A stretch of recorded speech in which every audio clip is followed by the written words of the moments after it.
one of the things that you talk about, one of the pillars is, limiting beliefs and insecurities and how they prevent us from becoming the best version of ourselves. Yes. And how, the best leaders today and the best role models really are able to disappear those, overcome those. Can you talk a little bit about that and your kind of take, or where you come at that idea? Sure. Yeah. We're diving right in. Yeah. Insecurities.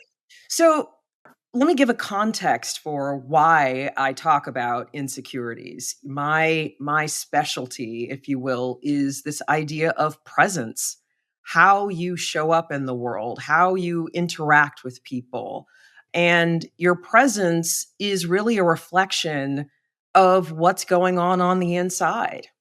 And so, as I started to dive into this industry of public speaking and presentation skills, I started to see that there's a lot of talk about what we see on the outside, how we stand, how we hold our hands, how we use our voice. But there wasn't a whole lot about what's going on the inside, and how what's happening on the inside is driving what we see on the outside. And so, I thought that it was really important that we really start addressing the mindset piece of communication. So there's the external part of communication and there's the internal part of communication. And so the insecurities that you have, the self doubt, the limiting beliefs, all of that shows up on the outside. We think we can hide it.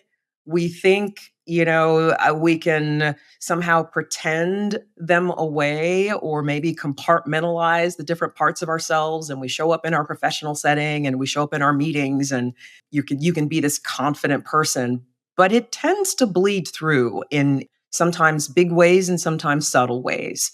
And so the more we can understand ourselves, the more self-aware we are, the more self-understanding we can cultivate about our own insecurities, our limiting beliefs, all of those things, then the more we can manage them, the more we can resolve them and reframe them and begin to replace them with more supportive and resourceful, and I would say even more accurate beliefs that really represent who we truly are, who our authentic selves are. And then that begins to shine through in our presence.